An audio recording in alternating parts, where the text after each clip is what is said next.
Complete vibe, bro. I gotta say, complete vibe on this record, man. Ask you a few questions. Yeah. Tell me where you wanna be right now. Gotta turn around upside down. Got me all choked up like I'm smoking with you. Yeah. Tell me where you wanna be right now. Wanna love you, baby, show me how. Got me all choked up. Hello, beautiful world and beautiful people in it. We are back to the podcast I like to call I Rap, He Cooks. It's deep stuff we was talking about, man, earlier, man. And it's going to trickle right into the second half of this podcast. To my left, immediate left, I have my brother, Kari Cocaine. To my far left, I have a special guest this evening. I'm going to allow her to introduce herself. My only ramifications is you say where you're from, you say your zodiac sign, and you say one thing positive about black men. Oh, that's easy. All right. So I give you the far left. Hello. My name is Britt, not short for Brittany. Get that clear. Let's be for real. Mostly go by B Davis or The Real Bad on social media and all that great stuff. I am from the south side of Atlanta. Onet, Gabby Road, College Park. Trades in the building. Trades in the I am building. a Cancer. And what I love about black men, just look at you. Okay. God. That's quite a statement right there. Just look at me. That's all you got to do. We are some, beautiful creatures just like y'all are. Okay, Miss Davis. Yes, like sir. to call you. First, we were speaking on relationships and dating, and the women seem to think there's pee in the dating pool, It if is. you will. So I want you to give us your take on what do you feel like the climate of dating is right now, and what it's like for you if you are single and out here in the dating pool. I am definitely single, and it has piss, COVID, and all that nasty stuff in it. She concurs. She concurs to the theory. It's Okay. definitely ghetto. But yes, it's hard, but I don't know. I think it's a lack of communication, lack of grace, a lack of accountability. Big A word. Hey, go right back to that A word. So I don't know. It's just, On both ends? oh, definitely. Okay. I'm not one of the people who gonna say, oh, men this, women this. No, sure. I see all sides of it. See, I feel like it's a duality to it because, like I said, it's improvement on both sides. You know what I'm saying? Absolutely. It's advice that we can take from each other. We just don't want to adhere or take from each other just because of egos or braggadocious or, stuff like that. Yeah, podcast So with that being kings. said, we're going to go deeper into your business and ask you about your dating experiences, specifically why have they not been successful or why have they been successful, if you will. Okay. Let's start with why not. I think when I was younger, I did not really want to be in a relationship. Okay. I was like, I'm for the streets. Why not? I'm out here. I'm going to do what I do. I'm going to work, get money. Can't nobody tell me what to do.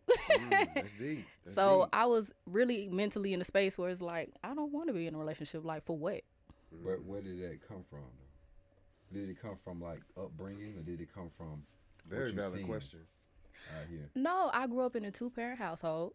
My parents were together for 18 years. They divorced when I was about to go to college. So I've seen a loving teen, and I've also seen the ugly part of it. So I think just the people who I've ran across,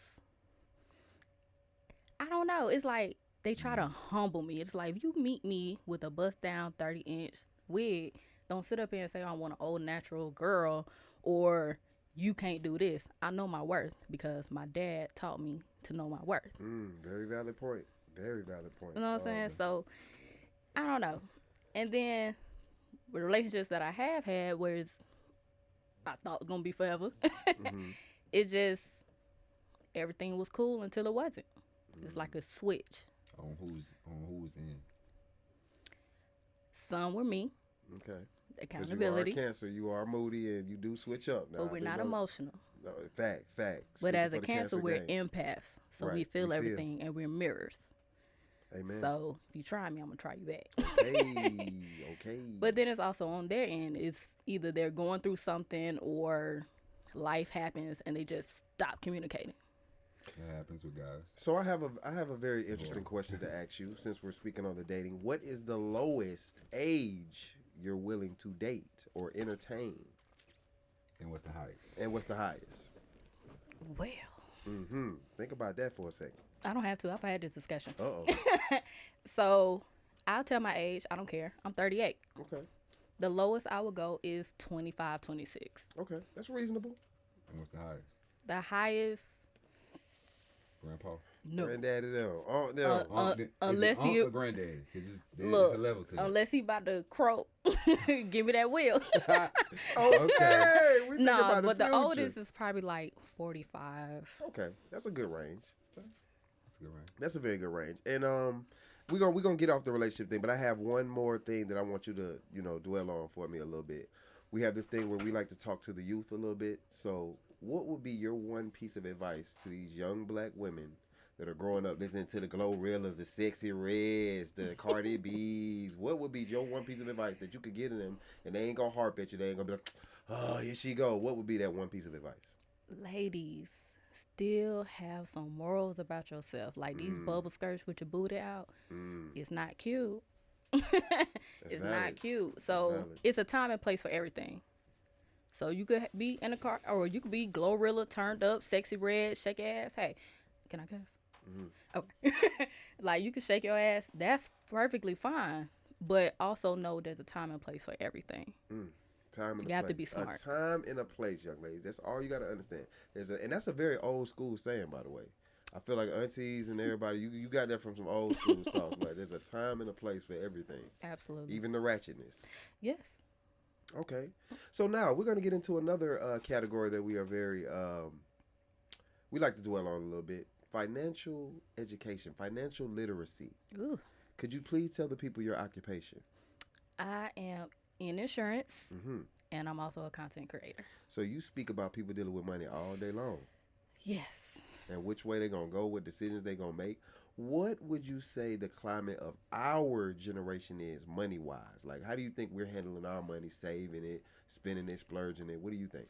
You need to save, especially with Project Orange coming around. You need to talk about it. save. Like, everything is high, but you have to look out for your future.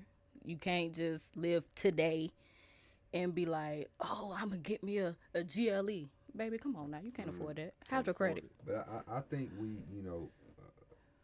unlike our parents, the older generation, like even with saving, like a lot of our parents, save your money for a rainy day. They just get older and they didn't experience a lot of things. Like, you know what I'm saying? A lot of our parents ain't travel. I don't travel way more than my parents. That's you know true. what I'm saying? That's true. Very true. But I feel like we're in a time where it's like, YOLO. Fuck it. You know what I'm saying? I'm going to spend it because I'm going to get it back. Yeah. You know what I'm saying? But it's a good thing and it's a bad thing because we get the experience, but we don't. But we lack the financial security. I agree. Right. You know and what you I'm need saying? balance. You definitely need balance because I might want to take a trip next week. Right. Are you financially able to do that Right. or not?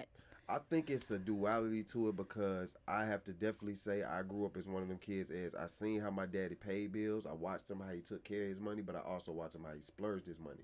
So that kind of affected me too. Like, okay, he was a hard working dude. He went to school. He went to the military, but he earned and worked hard for his money. I didn't see that part, but I'm getting new J's every weekend. I'm getting video games. So I'm seeing the niceties of it, but I ain't see him work hard and bust his ass for it. So now that I'm older and I realize, okay, damn, Dominique, this is what he had to do to get these things and enjoy life in the future. That's the jewel I want to drop to y'all. But do it while you can in your early age. So by the time you get to our parents' age, you can chill. Absolutely. You can relax and go on these lavish trips and these enjoyable trips that y'all see these people going on social media. Because y'all got it confused. Y'all really got it confused. Y'all thinking it's an overnight type thing, and it's not. Sometimes you have to sit down. It take a 10-year grind to get some success sometimes. A whole decade. But take that risk, though. Yeah, But absolutely. yes, at your You have to own, live your life. at your own leisure. I definitely agree with that. At your own I think leisure. that's what our parents didn't do. A lot of our parents weren't risk takers. They was content with working 9 to 5. I agree. And I agree. the And I don't want to millennials, be we that. risk I don't wanna takers. But the be times were different then. Yeah, Yes, time. I'm They, I different. mean, they didn't have a lot of opportunities, but I think their mindset was like, I don't have a lot of opportunities. Yeah. But their yeah. mindset There was was a lot of also defeated to- attitudes back then. I feel a like. Their lot mindset of was that. to survive, though. Exactly. And see, that's what it goes into the raising kids thing, because like I said, I feel like our parents, they did the best that they could with what they had, and they were still kind of freestyling it because y'all weren't raising us like our grandparents raised y'all. Y'all were trying to do something different. Like I don't want my child growing up like I did. You know what I mean? But these are gonna be some of the things that we talk about, man. These are gonna be some of the things that we dive into, and getting more into the female spectrum of things and how they see it, because I feel like Miss Bad over here, she has a real good insight on it. She tapped in, and she dealing with y'all money on a day-to-day basis. That insurance ain't no game, so you make sure you pay your insurance. Okay, be smart out here, people. This has been the very first episode of I Rap, He Cooks, and there'll be many more. And we're gonna get more in depth. I'm gonna have my boy Kari Cocaine pull up on me again. It's been a blessing, bro. I gotta thank you for coming, show love and support the beautiful queen, the real bad, aka Miss Britt Davis. Hello. She has been a wonderful thing. I'd like to thank Playback Sounds, man. Playback Sounds for blessing your boy with the opportunity to even do this and run my mouth for the past hour, bro. And I know y'all gonna dig into it, because we got sauce over here, man. We're grown up, swagged out individuals that can show you kids how to, live a cool life out here. Good night. Ooh, woo, woo. What we looking like on the timer? You still got 20 minutes. Good. Yeah. I wanted to rest like that because I want to be able to take my time. You give me some tips while we in here to be like, look, that's a good angle. Look, don't put your arm like that. Look, keep your. You was fine. You did everything. That was good. Let me cut around though.